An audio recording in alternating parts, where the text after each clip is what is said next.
If you have a dog with really shiny fur, but you want to make it pop even more in photos, drop it into Photoshop and go to Layer, New, Layer.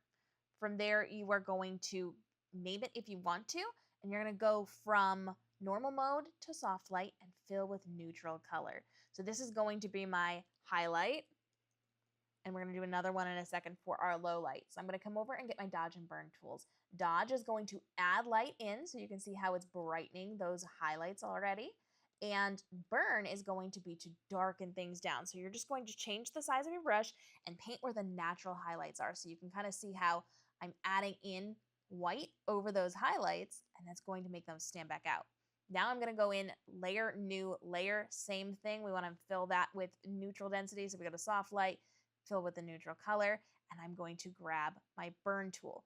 Burn is going to darken things down. So anywhere where I drew a highlight in, I am then going to accent it by adding in some darkness. And we are going to make those highlights pop even more in the content we are going to be creating of our pups.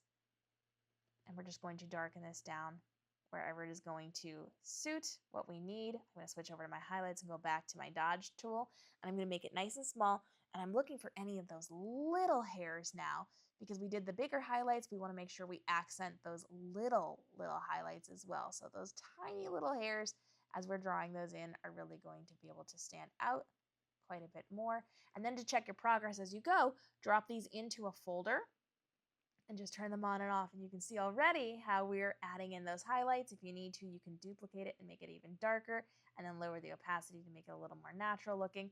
But you can kind of see as we turn this on and off how we are accenting that fur as we go, and then just go until you're done, until it looks the way that you need it to do. Back it off if you need to, just a little bit. Sometimes less is going to be more, but you can judge based on your individual images as you're highlighting your pup's fur.